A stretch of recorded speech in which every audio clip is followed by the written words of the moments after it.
Thank you, Chair. So I rise to give my comments on the state of the state. I don't think there should be any doubt in this place that the budget is the biggest issue that Tasmania faces now, and it looks like long into the future. The Fiscal Sustainability Report, the recent Fiscal Sustainability Report, highlights that alarm bells have been ringing and have been ignored. I think in this place in the past, when we talk about the sustainability budget, the Fiscal Sustainability Report from 2021, I said that there must be an alarm bell ringing in the Treasury Department. Now it appears that the Treasury are getting desperate, and if you read the Fiscal Sustainability Report, you will see the language is getting plainer and plainer and plainer. But to no surprise, the alarm bells that are definitely ringing in Treasury are being brushed off by this Liberal government, and especially by the Treasurer, who spent more time attacking Labor than he did addressing what I believe is Tasmania's biggest issue, and the one that Mr Abetz, the Treasurer, is responsible for. You only have to look at the Fiscal Sustainability Report and the language used to understand that Tasmania and Tasmania's budget is in deep trouble. The Fiscal Sustainability Report talks about things like intergenerational equity, or the lack of it. The things like the current budget leaves Tasmania vulnerable. It says that debt has increased too rapidly in recent years to fund recurrent expenditure, and it says very plainly this is unsustainable. It says things like growing debt has contributed to Tasmania's credit rating being downgraded. It says immediate action is required to stabilise debt. And then it goes on to compare Tasmania to places like Greece and Puerto Rico, and openly discusses federal government bailouts. Now, what would it take for the Liberals across this chamber to actually take this seriously, instead of pretending with their head in the sand that everything is just fine? Now, the first step in solving any problem is to acknowledge that you have one, and the Liberals refuse to acknowledge that there is a problem. So what would it take? There are delusions on the other side, and the state of the state is one where our financial future is in serious trouble. Now, the Liberals across the other side of the chamber, how can you put it in terms that they may understand? Well, there's one way, I think, that you can do it, and that the 2025 Fiscal Sustainability Report mentions debt, the word debt, 780 times. Now, in the 2021 version of the Fiscal Sustainability Report, debt is mentioned 158 times in that document. In other words, 5 times less. And in the 2019 document, the word debt was only mentioned 100 times. And it is clear that Tasmania's fiscal position is deteriorating rapidly, and these are the words of Treasury. Expenses are growing faster than revenue, producing what they call structural deficits. And the Liberals are absolutely to blame for this. As Saul Eslake would point out, they've got no one else to blame. When they came to government in 2014, there was no net debt. 12 years later, the net operating balance is projected to grow from $1.3 billion deficit to a staggering $18 billion by the 2039-40 budget. And that's if things keep going the way they are. Now, the fiscal balance deficit just gets well and truly out of control. It is absolutely the case that debt will soon become unmanageable without intervention. Unmanageable. The word unmanageable, is that one that resonates with the Liberals? Do you know what? In the Fiscal Sustainability Report in 2025, the word unmanageable, and I'm sure that's one that the Liberals could understand, the word unmanageable is mentioned 10 times in the document. The word unmanageable. You know how many times it was mentioned in 2021 or 2019? None. That is how badly this budget has deteriorated in a short period of time. Budget unsustainability hits by 29-30. So there is a tipping point where debt servicing exceeds the acceptable threshold of 10% of revenue, 29-30. And that's when annual debt servicing increases surpass revenue growth by 2032-33, which is a tipping point where deficits self-compound. So what do I mean by that? What I mean by that is very, very soon, in just a budget horizon, the debts will get so bad that we won't be able to pay them off because we'll be paying interest on interest on interest. And the Fiscal Sustainability Report makes these things very clear. And yet we hear from this government, oh no, everything's fine. Don't take our word for it though. What about the credit ratings agency? Tasmania's credit rating has been downgraded again, and Tasmania now has the equal lowest rating of any jurisdiction in Australia. Future downgrades would push interest costs even higher and make the situation even worse. It is clear that delay in budget repair dramatically worsens the repair task. Peak debt repair is required. And there are scenarios that are mentioned here, and only the 5-year or 10-year scenario of reaching peak debt is seen as acceptable by Treasury. So that requires this government to put in place a strategy to reduce expenditure or increase revenue by $3.3 billion in 5 years. And that will result in a peak of $7.6 billion. Or they have to come up with $6.5 billion in 10 years. Longer pathways expose the state to far greater risk of shocks which would derail recovery. Now, this document also talks about risks. So Tasmania is highly vulnerable due to limited own source revenue. So only 35% of revenue comes from Tasmania, 65% from Commonwealth, which leaves Tasmania exposed if GST or grants fall. Now, what we hear this government, they talked about the deal that they did with Canberra about health funding. You know, that is obviously welcome, but it is a drop in the ocean compared to the $3.3 billion required. The same with the GST. They're talking about trying to get the GST deal extended, the no worse off test extended. But this is relatively minor compared to the budget task ahead. So major risks could derail Tasmania's budget and make even an aggressive repair plan more difficult. And it talks about we're so vulnerable to economic shocks.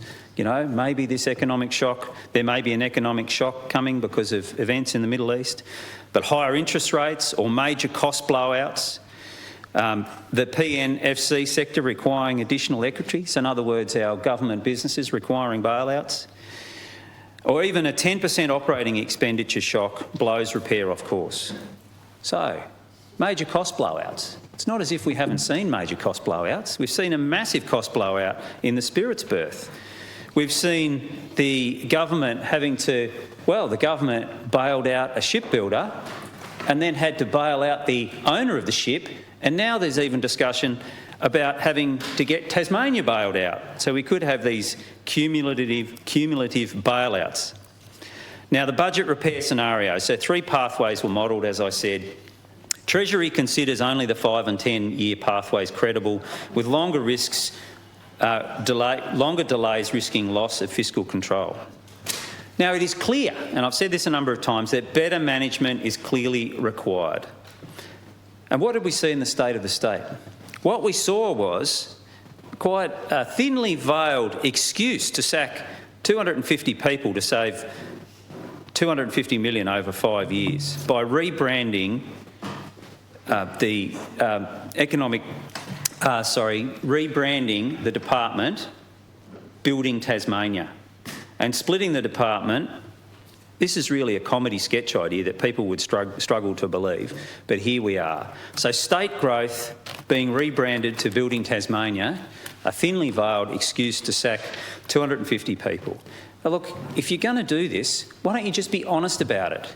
I mean, the language that has been used around this plan to sack 250 people is extraordinary, talking about streamlining and all this sort of, I don't know, nonsense language. You're sacking 250 people to save $250 million. Rebranding is a joke, really. But what this actually is, this plan that the Premier outlined as part of his State of the State is actually an admission of two failures. It is an admission of two failures. The first failure is that their mega department of state growth that the Liberals created when they came into power has failed. Their structure, their state growth department, their mega department has failed. And the second admission of failure is that Homes Tasmania has failed because they're abandoning Homes Tasmania. Two failures, one announcement for a saving of $250 million. Now, simply saying that they've got a 2030 strong plan for Tasmania's future doesn't work, or it doesn't fix any problems. And it is clear to me that the debate about it's clear to me that in the debate about budget management, or attempt to do the bare minimum and spin as much as they can on budget repair and hope for GST uplifts and slogans rather than any real action. Hope is not a plan. And bad budget management is at the core of this poor budget outlook. Now, you want some examples? I'll give you some examples. The Labor Party received a right to information request around nursing locum costs. Now, nursing locum costs from 2020-21 were $14.6 million. In 24-25, those same costs have gone up to $100 million. Now, if that is not something that the government should address, then I don't know what is. So we all understand the need to employ temporary staff to fill shortages. We all understand that.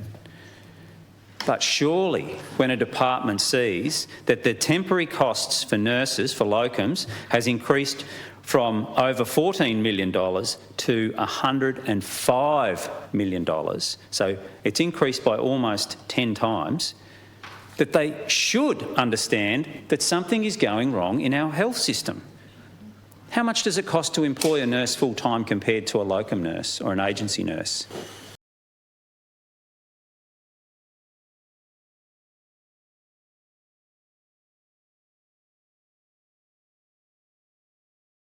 Why aren't there some alarm bells ringing? This is clear. It is clearly a budget problem. It is clearly a management problem that it appears maybe that the government doesn't even know about. Maybe us actually, Labor actually doing an RTI on this highlighted that they've got a problem. It is absolutely a problem that temporary nurse payments or expenses have gone from $14.6 million to $105 million in the space, or what's that, 4 years. So $14 million, 5 years later, $105 million. I mean, come on. Isn't that a place where you could start? Now, we see in the state of the roads in Tasmania, we also see other issues. We see potholes, we see the roads deteriorating. Now, why is that the case? Well, I think it's partly to do with the management of the roads. There are massive bureaucratic delays where I'm reliably informed that a pothole identified in September is then allocated to a work crew late in December and wasn't addressed until February. This is, by the time that a pothole's identified and repaired, the road has completely fallen to pieces. Once water gets into the road base, then the road disintegrates further. So these sorts of bureaucratic delays create problems down the track. This is just another example. We see other examples with things like delaying the repairs of wire barriers that takes months and months and months. We see on the Don Hill, for example, the wire rope was struck last year, I think in November. It still hasn't been repaired, and now we hear it's going to be repaired by the end of the month. It's pretty clear as well that other issues that require long-term planning haven't had long-term planning. So the Liberals haven't planned for the long-predicted increase in health demand due to our ageing population. This, again, is a head-in-the-sand moment. Also, red tape and charges are out of control. So if you remember when the government got in, they had a red tape coordinator and they've had red tape departments and they've had red tape people, and they continually talk about red tape.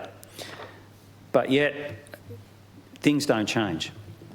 Things like Tas-Networks charges, for example, where a developer, Barry Hill, he's in the final stage of a three-stage development, where the Tas-Networks charges were about $9,000 per block, and the latest version, his latest subdivision, has those costs going up to $23,000 a block.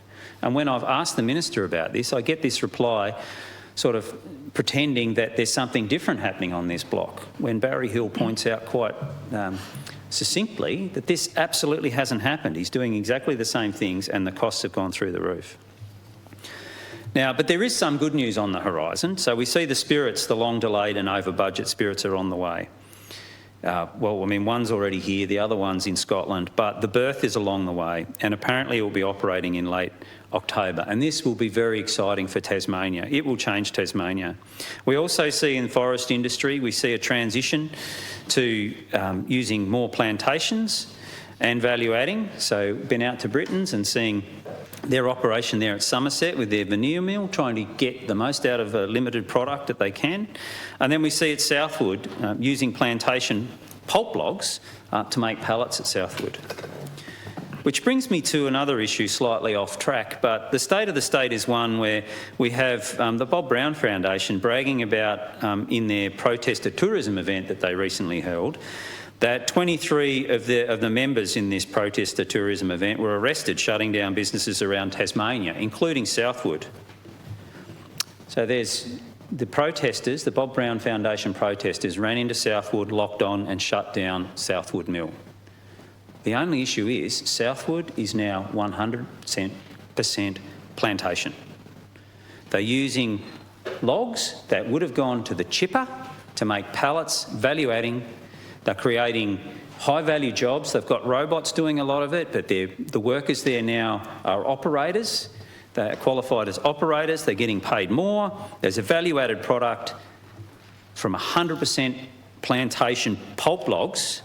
And yet the Bob Brown Foundation goes and locks on. They're making pallets out of 100% plantation saw logs. No, not even saw logs, 100% plantation pulp logs. And Bob Brown Foundation goes and locks on. And the workers are like, what are you doing? These are plantation logs. What about the native forest contract? So Southwood has innovated. They're value adding, they're 100% plantation, which is what the Greens and the Bob Brown Foundation have been calling for, greater use of those resources, and yet they're still locking on. They're still locking on and still shutting down that business. Shouldn't they be actually promoting that change? But there are some good news on the horizon, hopefully. And that is in the mining industry. So I've spoken about Mount Lyell. It'd be fantastic to see Mount Lyell reopened. Sibanya Stillwater are sounding quite bullish about it, and if that got going, it would not only change Queenstown, the West Coast, but also would massively help Tasmania's economy. And then we've got the Rentails project, and then MMG have now hit 90 years. They are working on a different tailing solution, but they still may have to go back to the old solution if that one doesn't work, so there's an eye on that. But what we could actually see just in the mining industry is a massive increase in the jobs required, because there will be these big building projects. So if Rentails gets going and Mount Lyell get going, there'll be hundreds of jobs required on the West Coast, and I think just about every Tasmanian will see it. I'll probably just briefly touch on Marinus, and I really can't believe that the member for Clark, Mr Bailey, is not in support of the Marinus project, because the Marinus project, what it actually does, whether a wind farm gets built in Tasmania as a result or not, if Marinus goes ahead, what it actually allows the mainland to do, and especially Victoria, is to move away from coal-fired power stations, especially their really, really dirty, carbon polluting brown coal projects. Because what Tasmania has, what we've already built, is the ability to shift power generation weeks, months and even years into the future. Batteries can't do that. Batteries can only last hours. Tasmania's hydro can do it for days, weeks, months and even years. And that is the only way you get these coal-fired power stations shut down anytime soon. For that reason alone, the Greens should support the Marinus project. Thank you. Minister Ogilvie.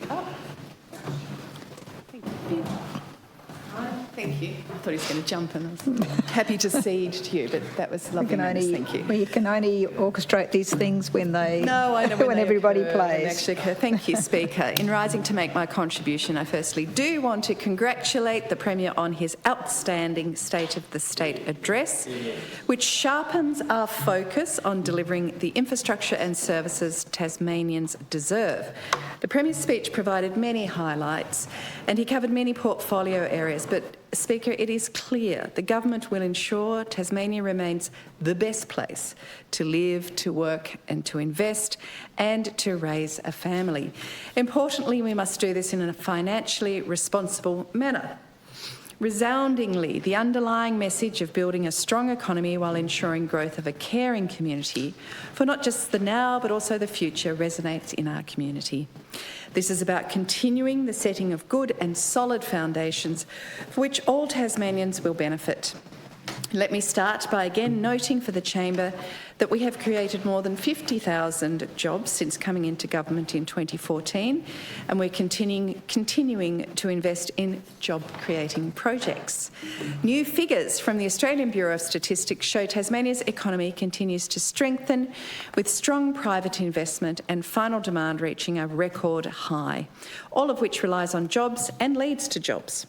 In fact, yesterday I noted the Treasurer's news that our final demand reached a record $52.2 billion, highlighting strong activity right across the state economy. We are, as the Premier said, focused on delivering for Tasmanians through our 2030 Strong Plan for Tasmania's Future. Progress on delivering for all Tasmanians must be achieved in a financially sustainable and responsible manner, as I have said. So as a government, we will ensure Tasmania lives within its means, and it's no different really to the House